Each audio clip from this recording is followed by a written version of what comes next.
A desconstrução da masculinidade bíblica. Esse é o nosso tema de hoje, que nós vamos tratar na nossa sexta aula da nossa revista de Escola Bíblica Dominical.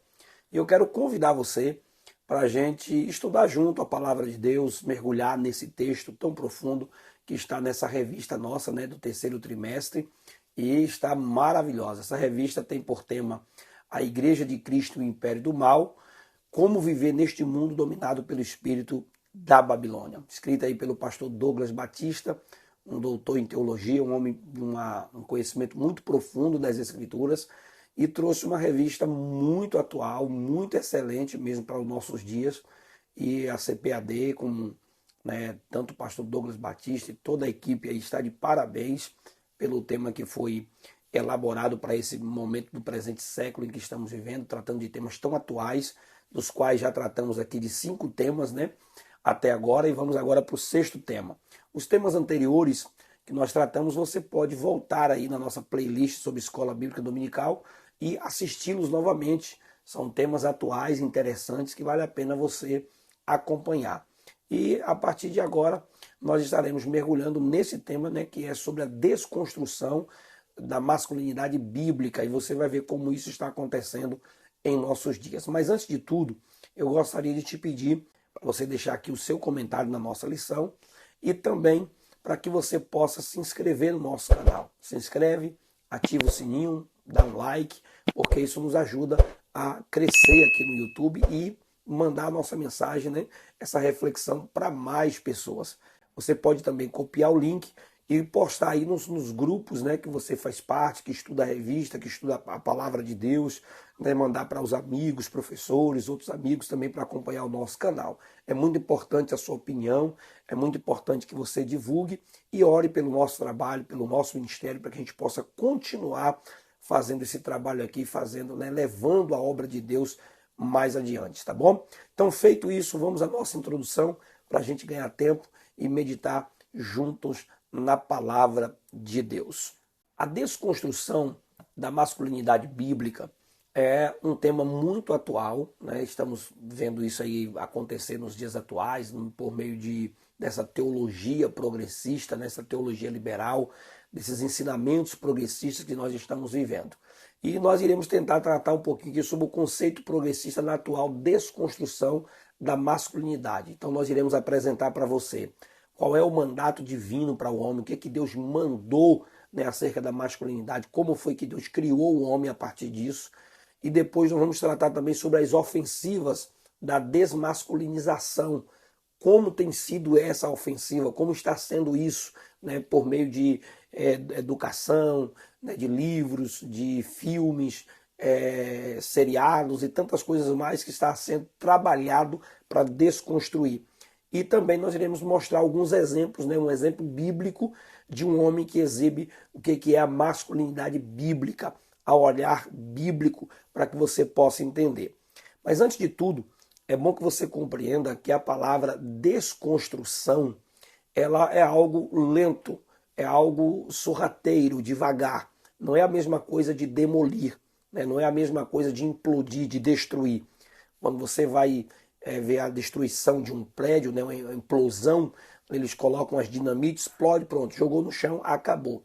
Já um processo de desconstrução, que se subentende, é aquilo que é feito de forma devagar.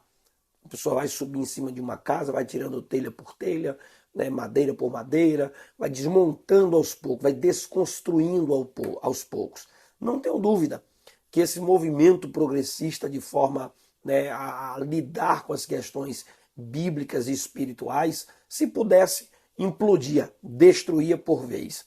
Mas como não conseguem, acabam fazendo isso de forma sorrateira, de forma devagar. Vai desconstruindo até que não sobra nada, nenhum dos valores, os pilares da família, dos preceitos bíblicos, possa subsistir a isso. Então eles têm feito toda essa desconstrução. Só para você ter ideia, nós tivemos agora recentemente um filme lançado aqui no Brasil, também chegou no Brasil, que é o filme da Barbie. Nesse filme da Barbie, que foi aí recorde de bilheteria, vendido tanto no Brasil como fora do Brasil, no mundo inteiro, fazendo aí uma crítica, né, ao machismo, né, como eles querem colocar, mas acaba se excedendo pelo caminho do feminismo. Então não se resolve um problema com outro problema, né? Não se resolve um extremo, saindo de um extremo que é o machismo, que fique bem claro, o machismo é um extremo da natureza pecaminosa do homem, o homem inclinado para o pecado, e aí leva esse homem para outro extremo, ou a humanidade a outro extremo, que é o feminismo. Então você não se resolve um problema puxando para outro problema. A ideia que a Barbie sempre tentou passar, tanto na sua produção de bonecas, como também na própria produção, né, do seu filme, é a ideia daquela mulher que tem todas as profissões, menos a de ser mãe.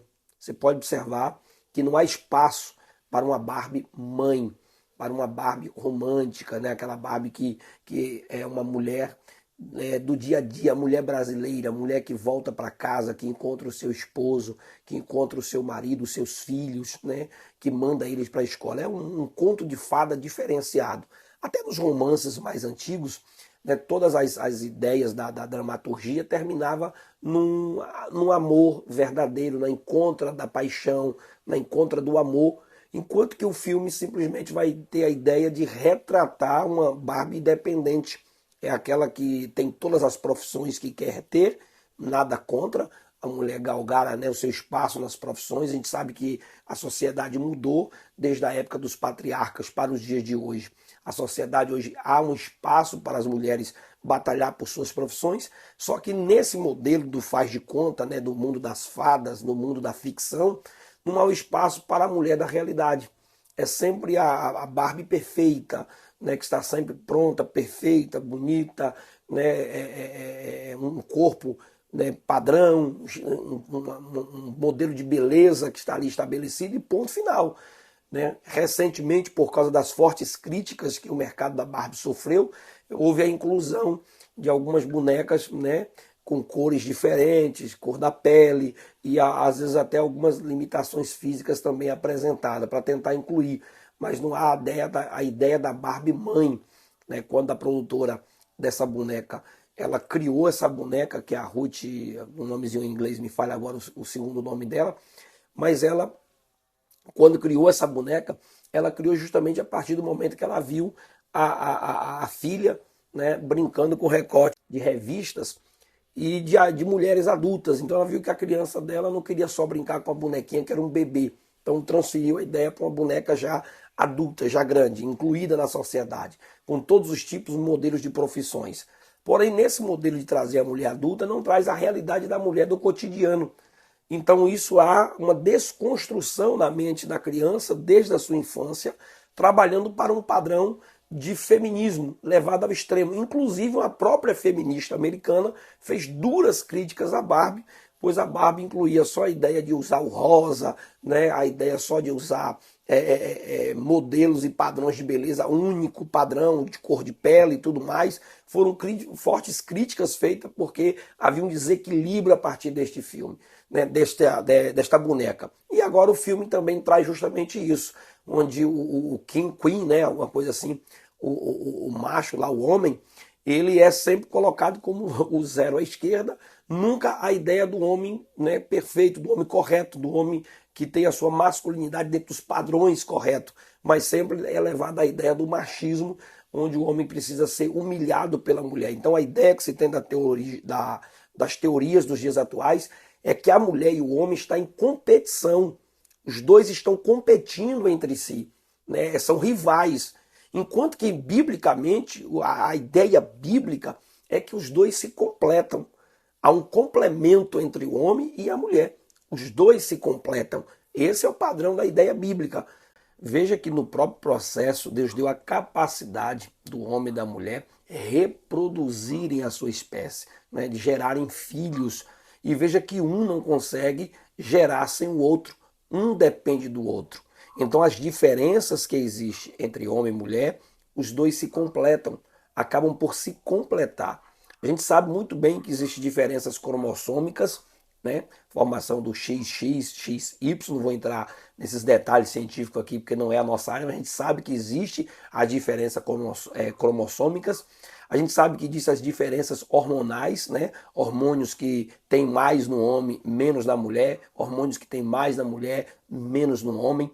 A sua própria formação, por causa da presença desses hormônios, desenvolve algumas coisas a mais na mulher, né? A presença desse e a presença de outros hormônios desenvolve mais algumas características no homem. A gente sabe da estrutura óssea, da estrutura corporal que cada um se desenvolve, traços diferentes. A própria forma de emoção, né, das emoções, né, dos sentimentos e como cada um se desenvolve, tudo faz parte das diferenças que existem entre o homem e a mulher. E isso não quer dizer que a mulher é inferior ou superior. Ambos se completam. E aí chega essa mentalidade, né, de algumas pessoas de achar que os dois são rivais, estão numa competição, são iguais. Não, iguais perante os seus direitos, né? Ter direitos, né? Mas cada um tem papel diferente, né? Papel diferente a ser desempenhado dentro da família. Então essas diferenças completa o casal, completa a família. E que fique bem claro que a gente precisa entender que o machismo ele precisa ser combatido. O machismo nós não toleramos e nem aceitamos o machismo. Não podemos concordar com o machismo. O machismo é o extremo da natureza humana caída, da natureza humana levada ao pecado. Mas não podemos combater o machismo com o feminismo, com outro extremo. Então é preciso que haja equilíbrio. O que é que nós vamos discutir hoje? A masculinidade bíblica. Aquilo que Deus manda que o homem seja. Não o machismo. O machismo tem que ser deixado de lado. Os excessos, o extremo, tem que ser deixado de lado. Enquanto que o feminismo, na tentativa de resolver, né, de equilibrar a balança, puxa para o outro lado e sai de um extremo para o outro, isso provoca outro desequilíbrio na própria sociedade. E aí nós vamos compreender isso à luz da palavra de Deus. Mas vamos ao nosso primeiro ponto para que você possa compreender aquilo que a nossa lição tem a nos ensinar. A nossa aula de hoje está dividida em 3 pontos. O primeiro ponto fala sobre a masculinidade bíblica. E aqui nós temos 3 divisões. Na primeira divisão, a gente tem a criação divina do ser humano. Essa criação divina, né, quando Deus criou o homem, criou o ser humano e definiu pelo sexo macho e fêmea, homem e mulher, passa pelo verso 27 do capítulo 1 de Gênesis, que diz assim: E criou Deus o homem à sua imagem, a imagem de Deus o criou, macho e fêmea os criou. Então, lá no Éden, quando Deus está na história da criação, formando o universo, formando o mundo e criando os seres humanos, nós percebemos que há uma divisão.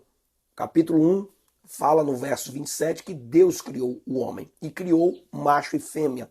Então, aqui está a ideia do projeto inicial, quando Deus decidiu criar macho e fêmea.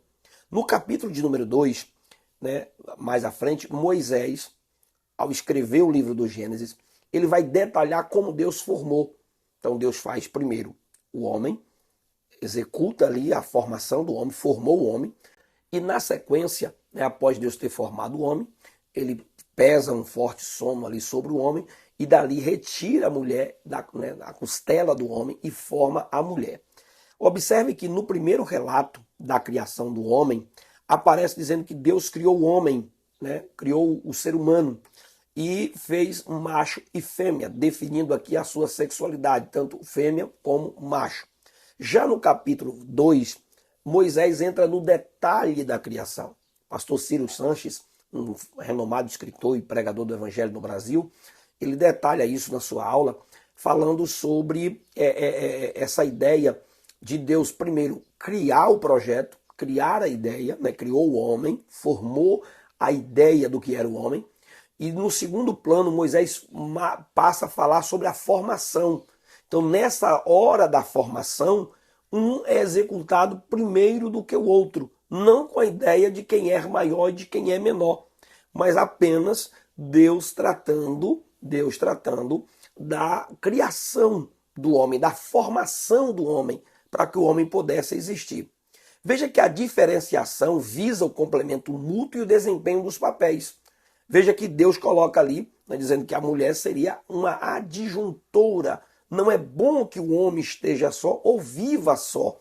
Então, Deus fez um parceiro, né, uma parceira para cada um dos animais, mas para o homem apenas estava o homem. Mas no projeto inicial, no capítulo 1, verso 27, já diz que Deus criou macho e fêmea. Só no detalhamento é que vai especificar, né, na Escritura, de que Deus primeiro formou Adão e depois formou Eva, e assim contra como foi cada um formado. Aí dá um lapso de tempo, como se demorou um tempo para que isso acontecesse. Então, nessa diferenciação, diz em 1 Coríntios capítulo 11, verso 11 e 12, diz assim: todavia nem o varão é sem a mulher, nem a mulher sem o varão no Senhor. Porque como a mulher provém do varão, assim também o varão provém da mulher, mas tudo vem de Deus. Então veja que essa ideia da ordem de ser criado primeiro, formado do barro, depois a mulher, isso não traz nenhuma relevância ao pensamento cristão. Quando você vai ver Paulo falar sobre isso no capítulo 11, ele diz, todavia, nem o varão é sem a mulher e nem a mulher é sem o varão. É mais ou menos aquela filosofia que se cria, né, no campo da discussão. Quem surgiu primeiro, o ovo ou a galinha ou o ovo, né? Ou se a zebra tem listas pretas ou se ela tem listas brancas, não vai mudar muito. Paulo está mostrando que todos provêm de Deus, todos vêm de Deus. E isso torna o ser humano em pé de igualdade diante de Deus. Todos os seres humanos estão diante de Deus. Agora é bom você ressaltar e preste muita atenção para que você também possa se aprofundar mais e tirar suas dúvidas, é com relação ao papel de cada um deles. Então, eles têm papéis diferentes, são diferentes, mas não quer dizer que são um inferior ao outro. E é isso que a sociedade, né, atual talvez está se esquecendo quando traz a discussão para o campo de uma ideologia, onde não consegue resolver os conflitos que há e sai do feminismo para o machismo ou do machismo para o feminismo. Acaba provocando um desequilíbrio entre a família. E quando nós olhamos à luz da Bíblia, a Bíblia diz que ambos são iguais, pois todos vêm de Deus. Veja que nenhuma outra criatura foi feita como ser humano. Gênesis capítulo 1, verso 26 diz, e disse Deus, façamos o homem à nossa imagem, conforme a nossa semelhança, e domine sobre os peixes do mar, e sobre as aves dos céus, e sobre o gado, e sobre toda a terra, e sobre todo o réptil que se move sobre a terra. Gênesis 1, 26. Então veja que Deus, ao formar o homem, no capítulo 1, verso 26, verso 27 depois, vai dizer que Deus formou o homem, formou o ser humano, e ali deu a ele a sua imagem e a sua semelhança. Então houve uma desconstrução da imagem de Deus no ser humano a partir do pecado. O pecado ele derruba o homem e ele traz sérias inclinações para o pecado. Veja que após o pecado, Deus vai sentenciar o homem a sofrer, né, com os espinhos da terra, sofrer com a labuta, com o trabalho, com o suor pesado para que comesse o pão, né, do seu dia a dia. E também diz que o desejo da mulher seria do seu marido. Aqui é uma sentença de culpa, de desequilíbrio, dessa superioridade, começa a partir da queda do pecado. Mas quando nós vamos para o Novo Testamento e começamos a ler as Escrituras no Novo Testamento, nós vamos ver Jesus Cristo restaurando esse processo que foi destruído pelo pecado, onde o pecado começou a colocar o homem superior à mulher. O pecado, numa superioridade de machismo, de desequilíbrio, de uma tendência, né, a menosprezar, a tratar como objeto, a perda da masculinidade verdadeiramente bíblica do homem, ela vai acontecendo ao longo da história, né, na quantidade de mulheres, no excesso, né, de autoritarismo, de subjugar a mulher, de humilhar a mulher. Então você vai vendo todo esse desequilíbrio a partir do pecado. Mas quando Jesus vem a este mundo, o que Jesus faz? O escritor Mateus, na hora de equilibrar a genealogia de Cristo, ele vai mencionar o nome de algumas mulheres. Ele faz questão de mencionar o nome dessas mulheres na genealogia. 5 nomes aparecem ali na genealogia de Cristo. Quando você vai um pouco mais à frente, Jesus tinha várias mulheres que mantinham o seu ministério. discípulas que eram usadas para manter o seu ministério. Ao pé da cruz, ali também estão as mulheres que visita e vê pela primeira vez o Cristo ressuscitado.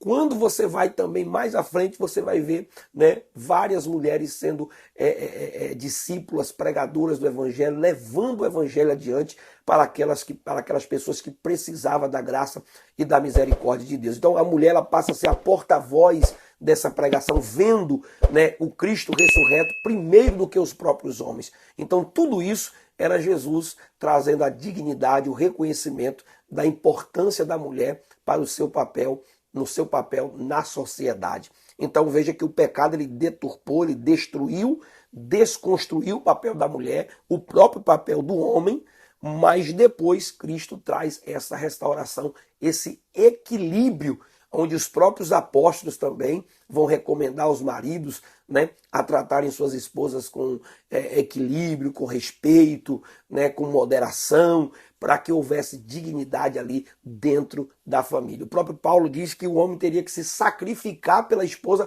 assim como Cristo também se sacrificou pela sua igreja. Então você percebe que Cristo ele traz equilíbrio, restauração. Isso é o verdadeiro evangelho sendo pregado. Mas nós temos aqui o nosso segundo subponto, que é as características ou a característica da masculinidade. Ao criar o homem, Deus lhe confiou algumas tarefas primárias. E quais são essas tarefas primárias, né, que são essenciais na vida do ser humano? É cultivar e guardar. Diz assim: e tomou o Senhor Deus o homem e o pôs no jardim do Éden para o lavrar e o guardar. Então veja que Deus coloca o homem com algumas funções de guardar e cultivar. Resume o mandato divino para o comportamento masculino.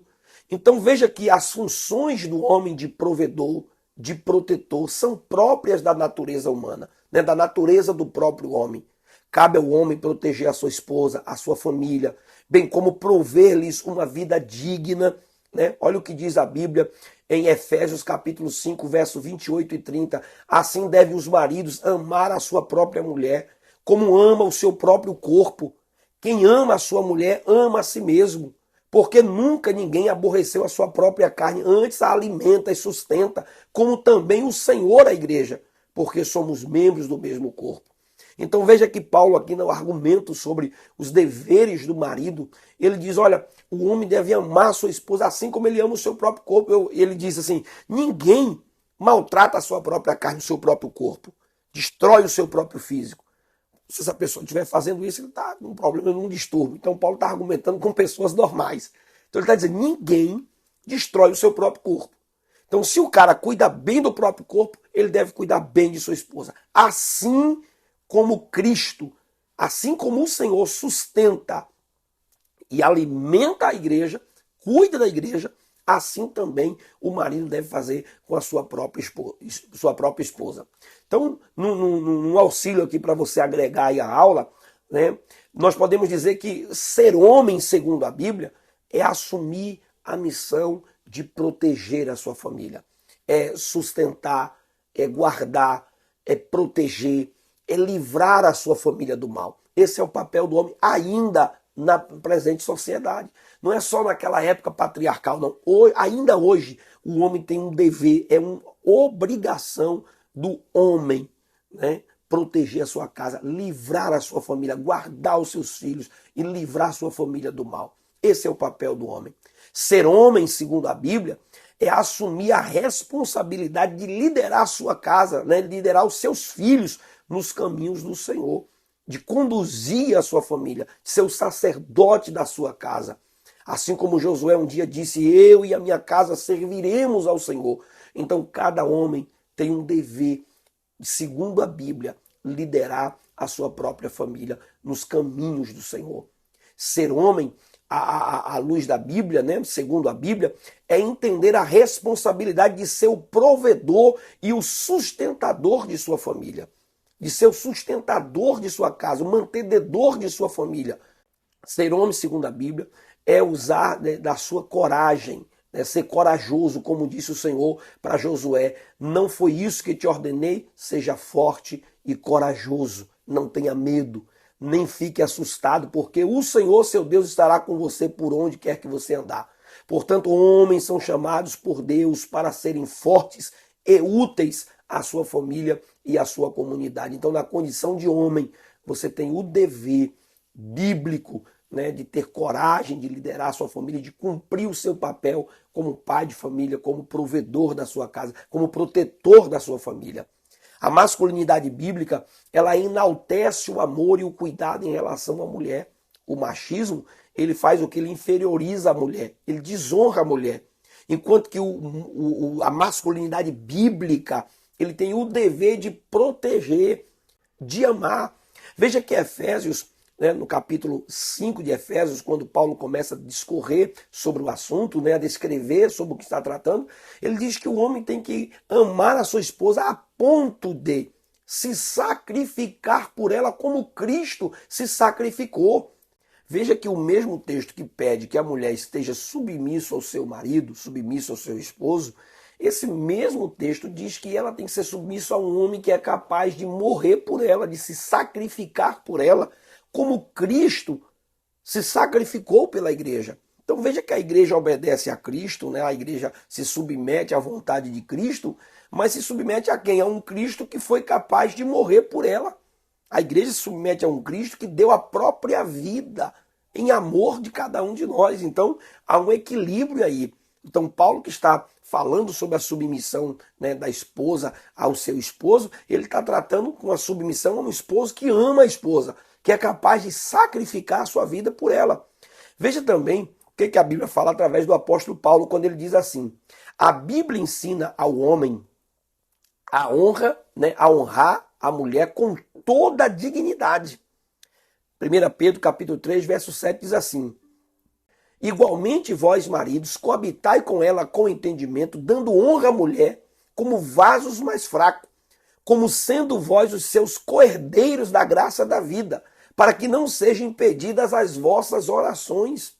Então veja que Pedro está tratando aqui que o marido precisa habitar com sua esposa, coabitar, viver com ela, né, se relacionar com ela, a partir da honra, precisa coabitar com entendimento, dando honra à mulher, realizando a sua parceira, realizando a sua esposa, trazendo para ela, né, a devida honra, dizendo porque vocês são co-herdeiros, são herdeiros da mesma graça. E para que as orações que vocês fazem, né, não possam ser impedidas. O homem que ora pela sua esposa não tem impedimento de resposta nessas orações, porque ele faz isso com entendimento, com honra e dignidade à sua esposa. O nosso terceiro subponto fala sobre a liderança masculina. Essa liderança masculina, ela se dá dentro da masculinidade bíblica, no que a Bíblia ensina. Deus confiou ao homem a responsabilidade da liderança. Veja o que diz Gênesis capítulo 1, verso 26. E disse Deus: façamos o homem à nossa imagem, conforme a nossa semelhança, e domine sobre os peixes do mar, sobre as aves dos céus, sobre o gado, sobre toda a terra, sobre todo o réptil que se move sobre a terra. Gênesis capítulo 1, verso 26. Então veja que aqui Deus está dando ao homem, e veja que o verso 27 está falando do homem aqui como humanidade, né, como os seres humanos, criou macho e fêmea. Deus deu a capacidade do homem dominar sobre todas as espécies, né? Dominar sobre os peixes do mar, sobre as aves dos céus, sobre o gado, né? Sobre toda a terra, sobre tudo que se move sobre a terra. Deus fez o homem. Veja que quando Deus ali, a palavra está dizendo homem aqui, está dizendo que a humanidade, os homens, né, os seres humanos, têm a capacidade de liderança, de liderar a terra. Quando você vai olhar, por exemplo, à luz da Bíblia, também lá em Salmos, quando diz que Deus fez o homem como coroa da criação, está falando ali da humanidade. Mas quando nós vamos para o papel do homem na Bíblia, conforme o homem casado, o pai de família, o esposo, e é isso que é bom a gente prestar atenção, que toda vez que a gente analisa esses textos, a gente às vezes cai na armadilha de achar que é o homem que é líder da mulher, ou lidera a mulher, que ele tem que ser o cabeça da mulher. Veja que é no casamento que isso se torna. É no casamento que está no papel do marido, do esposo. Por exemplo, senão nós não poderíamos nem viver num país onde a democracia elege mulheres para liderar. Veja que, por exemplo, a maior líder do Brasil que chegamos a ter no nosso país, uma presidente da República, uma mulher, então liderando o país, a maior autoridade do país. Então veja que nas questões do Estado, ela era a maior autoridade. Então, aonde é que está a liderança do homem sobre a mulher? É na liderança do casamento, na família. O seu papel dentro de casa. Por exemplo, nesse papel de sociedade, às vezes a esposa ela vai ser a líder de uma grande companhia, de uma empresa, vai ser a diretora executiva da maior empresa da sua cidade, onde ela vai ter vários homens ali submetidos à sua liderança. Ela vai ser a maior liderança daquela empresa, a maior liderança da cidade, a maior liderança do estado, a maior liderança do país. Mas quando se trata do seu casamento, no seu papel como esposa, né, como a dona de casa, aí a Bíblia diz que cabe ao marido, ao varão. Então veja bem que o texto vai estar sempre ligado, toda vez que você lê essa liderança do homem, está ligada à liderança do homem sobre a esposa, sobre a mulher, sobre a sua companheira. Porque há pessoas até que eu vi uma pessoa até dizer que se tiver a criança, né, duas crianças na sala, uma for o menino e a menina, ali o menino tem que ter a autoridade de mandar no controle da televisão. Peraí, tem alguma coisa aí, tá um machismo aí e o nego não está entendendo o que está fazendo. Então é preciso prestar atenção, entender até onde é o papel do homem e o papel da mulher. O ser humano, ele domina sobre todas as espécies, seja homem, seja mulher, todos, está na raça do homem, do ser humano, dominar sobre todas as demais espécies, tanto homem quanto mulher, foram criados à imagem de Deus, semelhança do Senhor, tendo corpo, alma e espírito. Todos ali pecaram, destituídos estão da glória de Deus, né? A Bíblia vai dizer que homem e mulher dependem desta graça, dependem da regeneração, do perdão dos pecados, precisam ser regenerados e precisam alcançar a graça de Deus, homem e mulher. Quando a Bíblia traz para o papel da família, a formação do casal, aí precisa entender essa liderança masculina, tá bom? Então veja aqui, Paulo vai dizer, por exemplo, em 1 Coríntios capítulo 11, verso 3, mas quero que saibais que Cristo é o cabeça de todo varão, e o varão o cabeça da mulher, e Deus o cabeça de Cristo. Veja que aqui Paulo está tratando de quê? Do casamento. Paulo está tratando aqui da união entre marido e esposa. Quando você vai para o capítulo 5, né, do texto lá em Efésios, também nós vamos encontrar também o homem sendo o cabeça da sua família, da sua casa. E aí o movimento feminista considera esse modelo aqui, esse sistema machista, opressor para com a mulher, achando que isso vai diminuir a mulher, vai destruir a mulher. Veja que Paulo vai dizer aos Efésios no verso 29, que porque nunca ninguém, nenhum homem aborreceu sua própria carne. Antes ele alimenta, sustenta, como também o Senhor sustenta a sua igreja. Então é preciso que a gente entenda que o homem deve liderar a sua casa, do mesmo modo que Cristo lidera a igreja. É um papel masculino. Deus deu ao homem esse papel de liderar a sua família. Não significa que é uma ditadura, uma liderança, porque as pessoas querem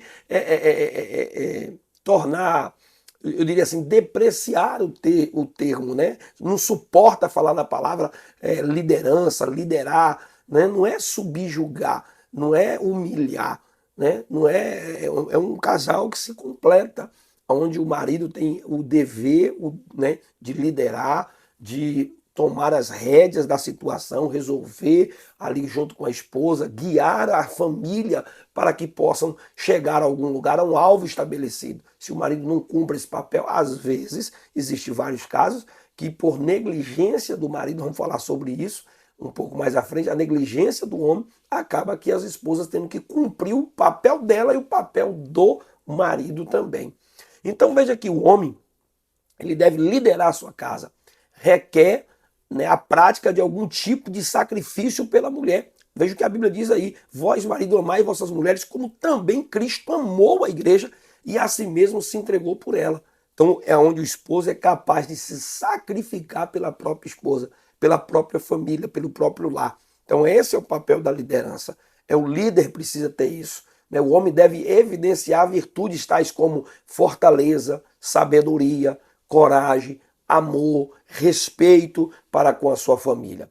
O pastor Douglas Batista ele diz que ratifica-se que os homens e mulheres são iguais perante Deus, mas que lhes foram confiadas funções distintas e diferentes. Né? O pastor aqui, Scott, né? Ele diz que Cristo é retratado perfeito de liderança. Aquele que o segue precisa saber quando e como tomar decisões piedosas e sábias. E isso só acontece quando há liderança. O homem, o marido, né, segundo os critérios de Deus, não pode fugir de decisões que venha ter que tomar, né, diante de situações ou de qualquer circunstância dentro da sua casa. Cabe a ele a responsabilidade de liderar o seu lar e de liderar a sua casa. Então, resumindo o nosso primeiro ponto aqui, Deus criou o homem com funções de prover e proteger a sua família, trazendo assim segurança à sua casa. É preciso o homem ter e cumprir esse papel diante da sociedade e diante da sua família. Mas vamos para o nosso segundo ponto. O nosso segundo ponto fala sobre a erosão da masculinidade. Como é que está acontecendo essa erosão, essa destruição? Por que está acontecendo isso? Né? Essa desconstrução da masculinidade. Primeiro, né, o primeiro subponto, por causa da apologia à homossexualidade que tem sido feita em nossos dias. Né? A ideologia de gênero faz contínuas investidas de legitimação da homossexualidade. Alega que o ser humano nasce sexualmente neutro.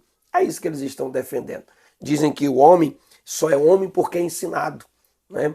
Dizem que o homem só a menina só é menina porque é ensinada a ser menino e o homem é ensinado a ser menino. Então o ser humano nasce sexualmente neutro para que depois ele possa escolher. Eles invalidam a criação como ser binário, masculino e feminino, como Deus criou, né? Criou a imagem de Deus, os criou macho e fêmea, e acaba ter que ensinar essas aberrações, essas loucuras que são colocadas na cabeça das pessoas.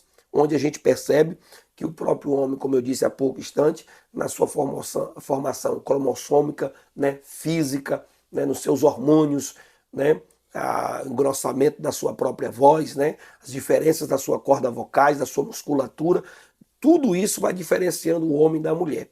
Não estou dizendo que diferença é superioridade, mas existe uma diferença. E sexualmente também. Então Deus criou o homem e a mulher. É o que o texto sagrado diz. E ensina, né, que a identidade de gênero, é o que eles ensinam, essa apologia à homossexualidade, ensina que a orientação sexual independe da anatomia do corpo.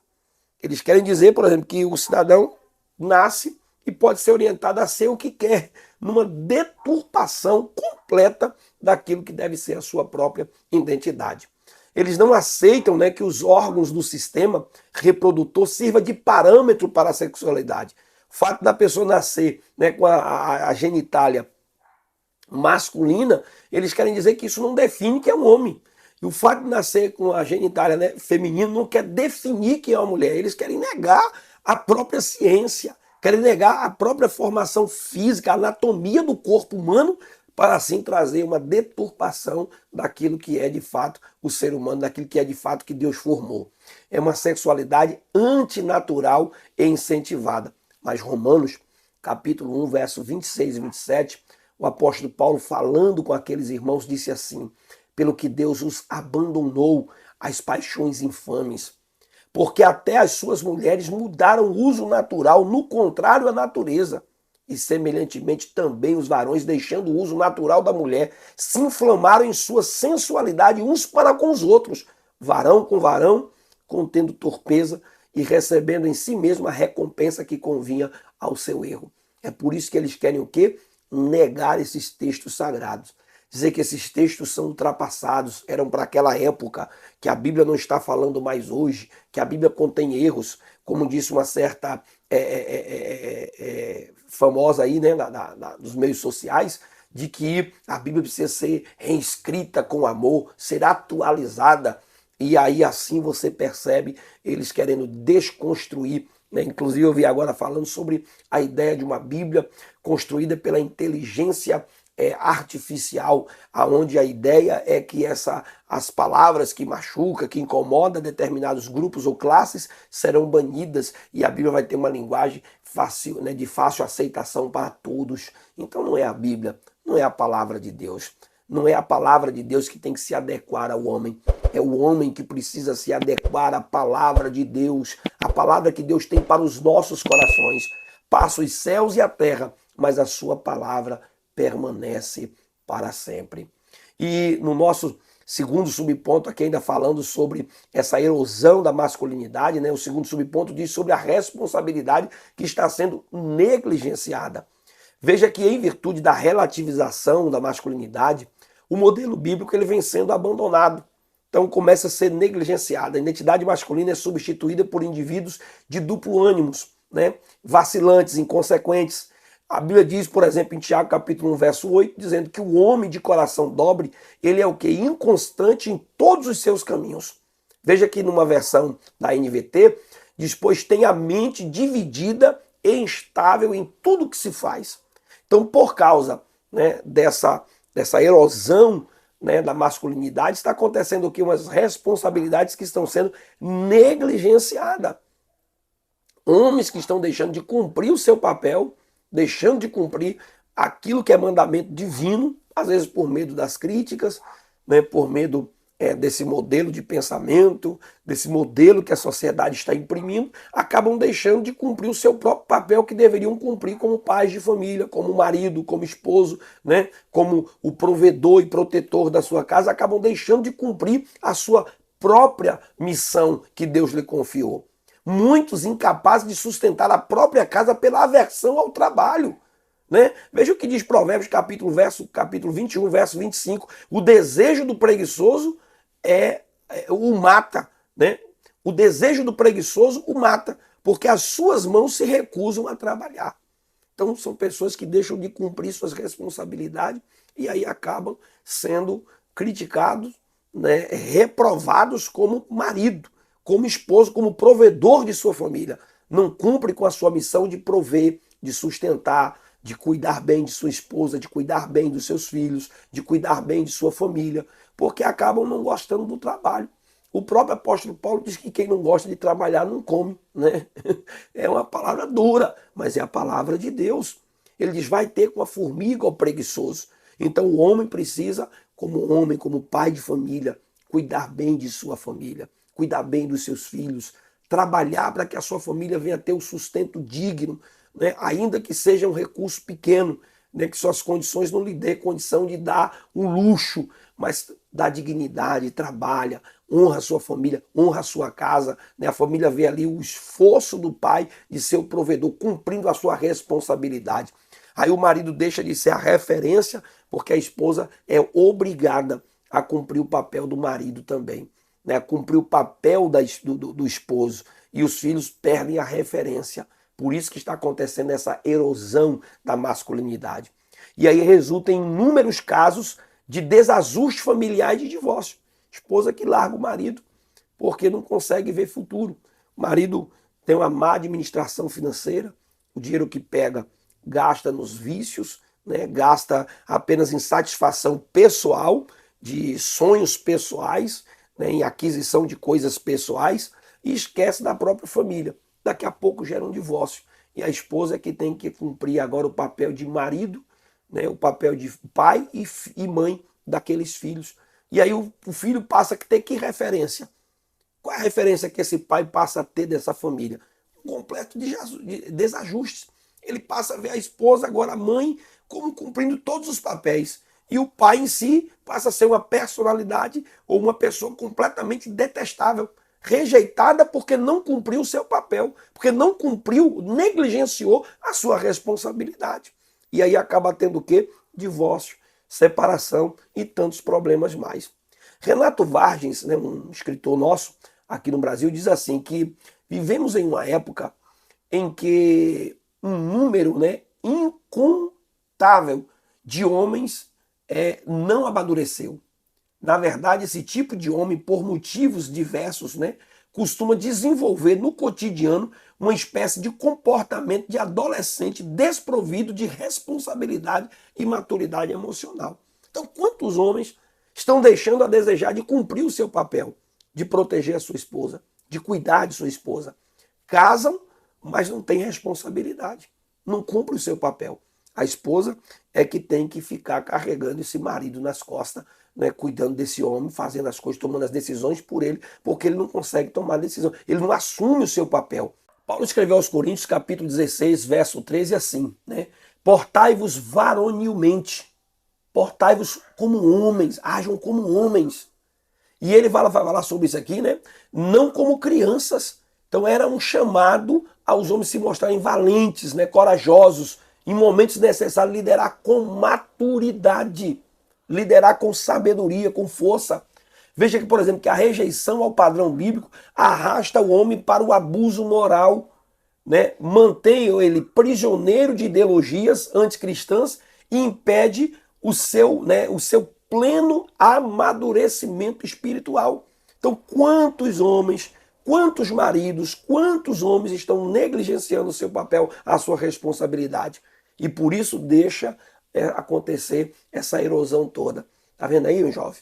Por que está acontecendo todo esse problema? Então você que é homem, está me ouvindo agora, toma jeito, Zé. Assume seu papel de homem aí e seja abençoado para a glória de Deus. Vamos seguir, né? Por que está acontecendo essa erosão? Por causa, né, terceiro subponto, da crise de liderança. Nós estamos vivendo essa crise de liderança. A crise de masculinidade tem gerado homens incapazes de liderar. Então, se não tem homens cumprindo suas responsabilidades, aí falta liderança. Né? E não estou falando só o aspecto da liderança espiritual, do pastor, do presbítero, né? Dos líderes de grupos na igreja, não. Líderes que está cada vez mais sendo escasso. Né? E isso nós estamos vendo uma sociedade sem líderes eficazes, sem líderes capazes de chamar a responsabilidade e ser espelho moral da própria sociedade. Isso torna o quê? Uma anarquia, uma sociedade sem liderança, sem exemplares, sem pessoas capazes de demonstrar a verdadeira liderança estabelecida. No período do profeta Ezequiel, Jerusalém estava imersa na corrupção, fraudes, mentiras, opressão, extorsão, imoralidade, injustiça, violência. Geram pessoas assim, fracas, homens que não têm coragem de assumir o seu verdadeiro papel, sua identidade de ser líder, né, de chamar a responsabilidade para si e assumir o papel de protegerem suas famílias, de protegerem sua casa, de brigar, né, pelos seus valores. Quantas pessoas no passado eram capazes de morrer por uma causa, né, de brigar contra o império, contra ditaduras, contra governos, contra movimentos, né? Martinho Lutero e tantos outros reformadores, Calvino, e tantos outros como o próprio Jacó Arminio, e tantos outros homens da reforma protestante que morriam ali naquilo que acreditava, né? Estava ali agarrado com aquela defesa daquilo que acreditava e ia até as últimas consequências, sem medo de errar, porque eram líderes fortes, capazes de lutar por causa. Quantos heróis nós temos, né, da nossa democracia, na história do Brasil, gente que lutou por causas que alguns consideravam perdidas e outros se calavam diante de situações. Então está faltando hoje homens corajosos que assumem o seu papel. Estamos vivendo uma crise de liderança e Deus procura alguém para reverter essa situação.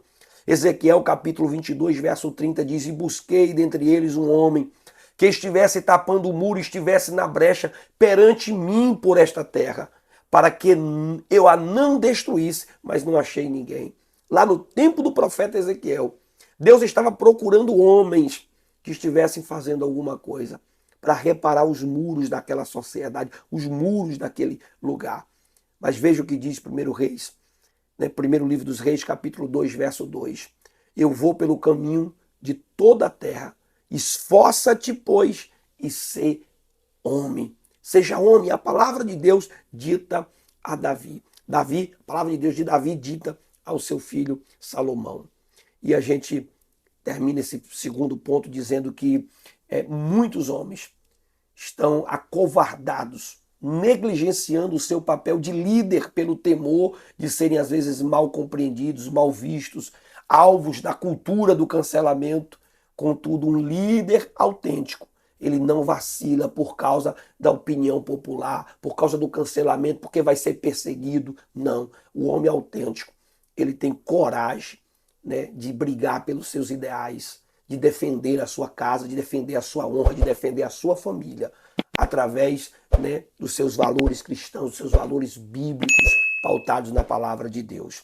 E a nossa conclusão é que a erosão da masculinidade, ela é representada aí por essa apologia à homossexualidade, a negligência das responsabilidades masculinas e também por causa dessa crise que está acontecendo na liderança nos nossos dias.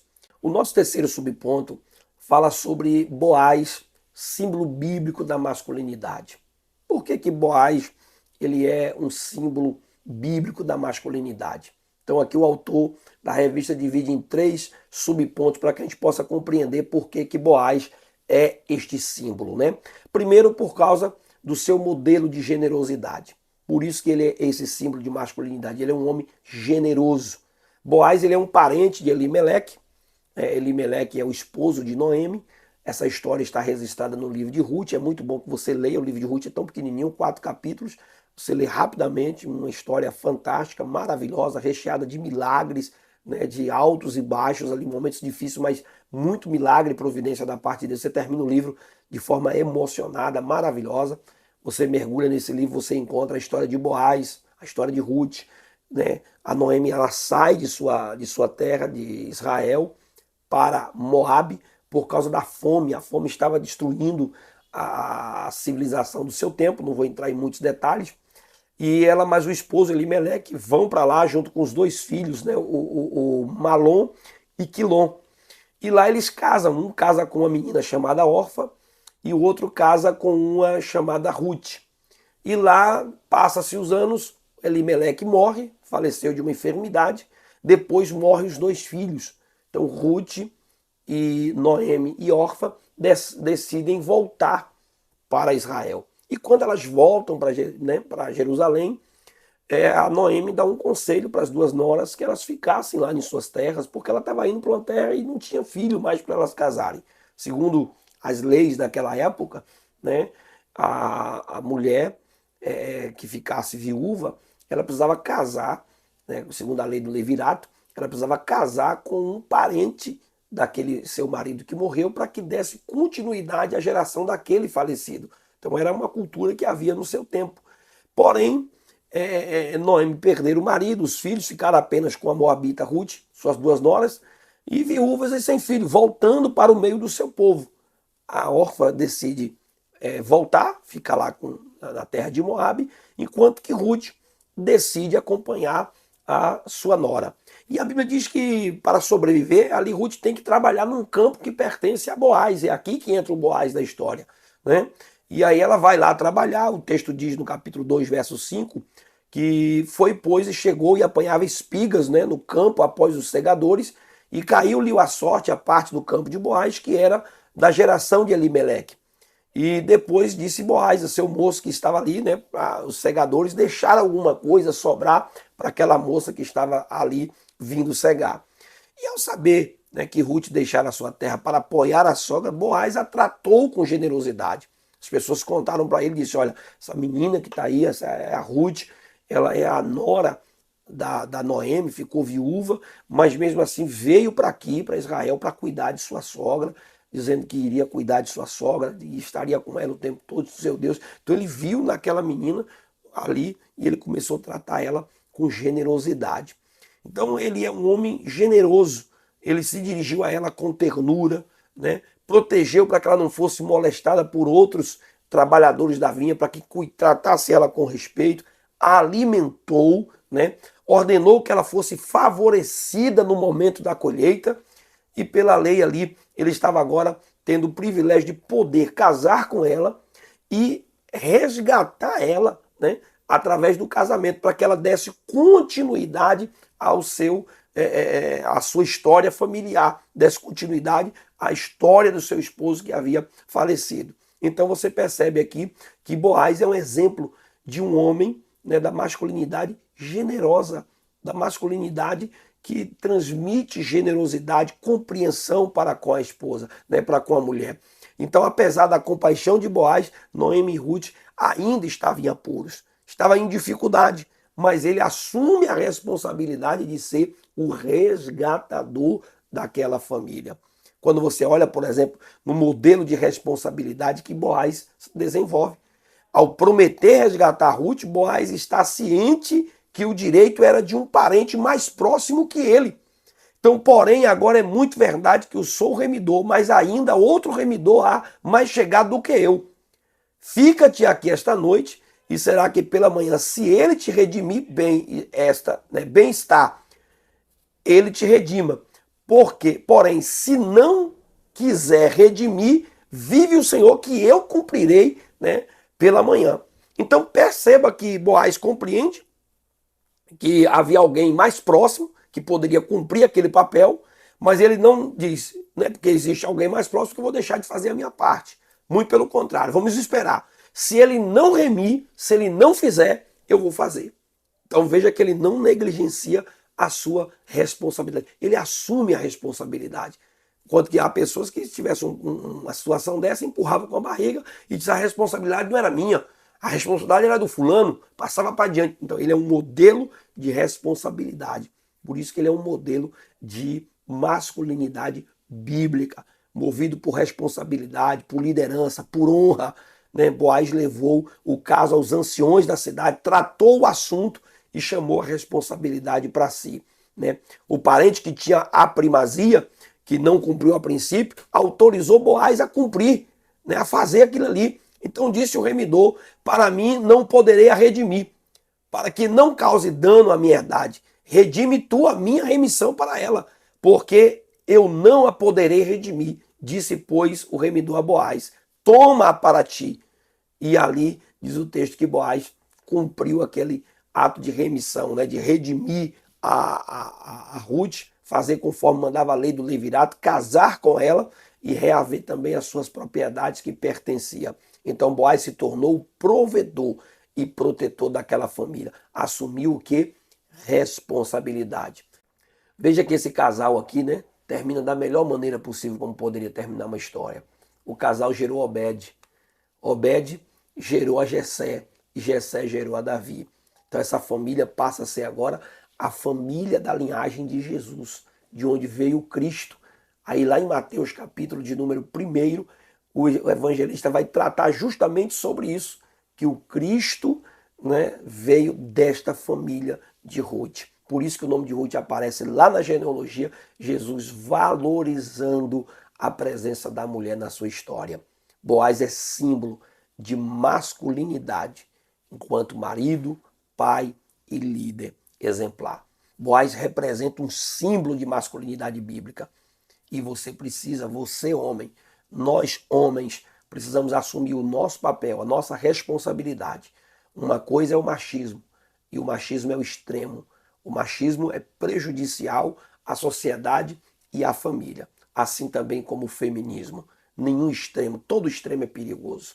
A gente precisa ter o equilíbrio, e o equilíbrio é a palavra de Deus.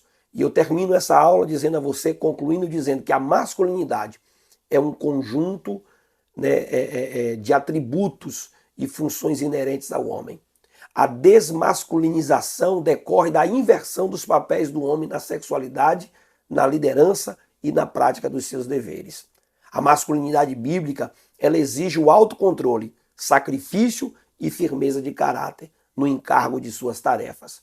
A sociedade, a família, a igreja espera por homens que honrem a sua masculinidade e exerça o seu papel. Então que nós possamos demonstrar a cada dia, através dos nossos atos, que somos parecidos com Jesus. Cristãos autênticos vivendo à luz da palavra de Deus. Essa lição fica por aqui e a minha oração é que Deus te abençoe, te guarde, né, e te proteja cada vez mais. Você seja um homem exemplar aí para sua casa, né, você, professor, ensine isso para a sua classe e que Deus em Cristo te abençoe cada vez mais. Esse é o meu desejo. Nosso canal está aqui, Renato Promochenko, se inscreve, curte, comenta, deixa o seu like, compartilha com mais pessoas. Tem alguns links aqui de alguns livros que é uma sugestão para que você possa ler, adquirir, e comprando através de links, né, com promoção, para que você possa, assim, estar abençoando o seu ministério, sendo cada vez mais abençoado para a glória de Deus.